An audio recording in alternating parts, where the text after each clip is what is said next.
Hello everyone, and I welcome you all to this channel. And today in this video, I'm going to talk about Chrome extensions and things around it. Basically, this video is going to be a very short introduction and some brief ideas about Chrome extensions. So as you can see in your screen right now, that we will be talking about like how to make Chrome extensions using first of all React. So you will have all of those things like use state, use effect, and like components and everything. So that is the thing. Another crucial aspect is Tailwind. Like you need to you need styling and everything. So you need Tailwind, right? And currently I have configured for version 3, and if you have some time you can definitely upgrade to Tailwind 4, because there are some of the modern things that are not still playing pretty well with Tailwind. So I'm thinking to give it a little bit more time so that it just fits in the ecosystem like pretty well. Then we can upgrade or do something like that. Okay, nonetheless, and the coolest part is like the Shadcn starter, right? So basically, Shadcn, not Shadcn starter. Shadcn thing is that basically when you are doing web development, I think you know what I'm talking about. This is Shadcn. So it is that a library of pre-built components, and it is pretty much customizable. So for example, you want to use this component, or for example you want to use this component, or maybe any of these components in your page. You just use this you just install in your computer, like using this command, and like once you configure. So I think I'm not going to talk about what it is, because if you are in this video, then you are pretty much aware about it already. So let's talk about it. What I have done here, basically I have tried to put together the most used tools in your web ecosystem to the Chrome ecosystem. So it is not very easy to port, okay, but it's not very hard either, because many of the people have done it already. But they have done some of the things that you don't want, or some of the things that should have been done differently, or something like that. So this is like my interpretation, and again you can go full in and make it on your own. It won't take too much time. Let's talk about the things that we have, right? So I have tried these are the components that I have tried here, right? I have tried others also. I will come to that. So the hover card, the buttons, the tooltip, and the tab, scroll area, card, input label, resizable, and I think the switch is also working. I have tried the switch. Radio group is also working. Those are not working right now, and I guess these are the components that I've explicitly tested that doesn't work. This dialog component, the alert dialog, select component, this drop down, these doesn't work. So for the select, I have tried to have a manual implementation of myself. That looks good, and you can do that, because now customize select drop down, if you search, so you might find like two articles, from one from the MDN and another from that like Chrome developers, right? So this article and this article, I think I have used this one to learn, like, see, they have customized it, right? But if you natively see in Chrome, it doesn't look like that. So I have customized it, and I think I have put it here or not. I'm not sure. Okay, I haven't put it here, but if anybody needs that component, then I can drop it here. But you have to style it using the custom CSS, because all of those like selectors and pseudo classes are not yet supported by Tailwind, because it is a fairly new thing. Okay, let's talk about what is the framework we are using. We are using WXT. I think it is a pretty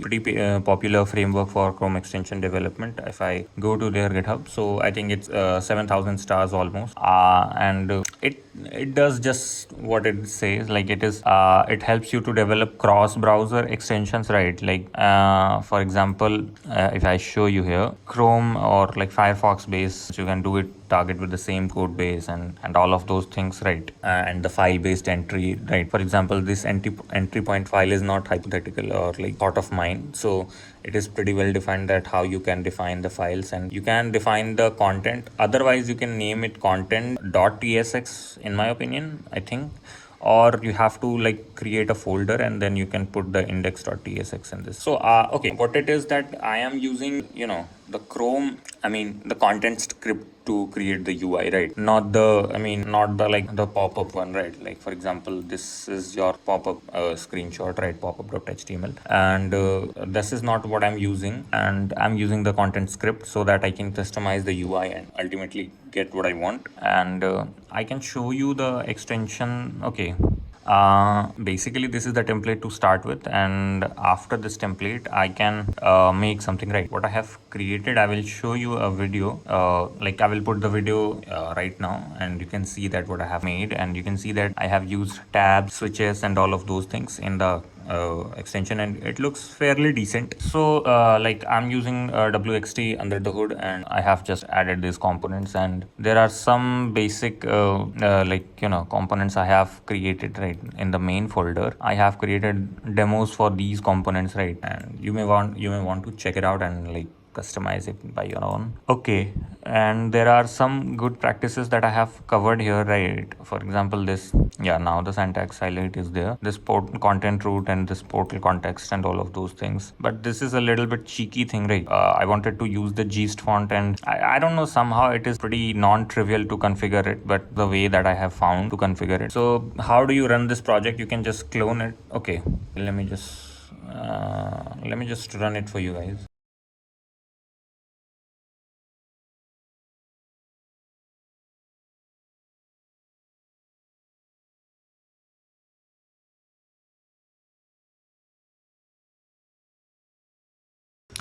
In the meantime, while it is installing, I'm talking about some of the things that you have, like you don't have to define your manifest JSON like conventionally. You have to use this WXT configuration. Okay, so right now I have configured this start URLs. Okay, you can just completely disable that, and you can load your extension by yourself manually. And these are my like testing configurations, and again these are like icons I was just trying to use in my like for my extension development. Basically what you can say that once I created the template, I moved ahead with the development but left this git commit here for later use or for somebody else to benefit it from. So these are the resources and everything. You have to configure like the permissions and all of those things. For example, these are the permissions that you have to configure, and you have to put like okay, this is one security vulnerability. I don't know why they are having it, but okay, you just once you npm install, you just need to run. Okay, now you will see the extension in the action. See, this is the you can change the position, and these are the like kind of, right now I have put the demo for you guys, right? This is the demo. I could have put I think the font is, I think the font is also good, and everything looks nice and sleek. This position you can adjust. I think if you are developing, I think at this stage you know how to adjust these things, right? But still, I'm just let me just tell to you. You have to position it here from here. See, like this, top to right to. If you want to position it bottom, accordingly you have to adjust here. So this was a pretty quick video, and I will show in the next video. I will show you the extension that I have developed using this. Currently it is in submission stage, okay, in the Chrome store. So I will show that in the next video, and I will talk about what are the problems that I have encountered and what I have solved in there. So I will try to put a blog and a video, both of them will be there. Okay, so see you in the next video. Bye bye.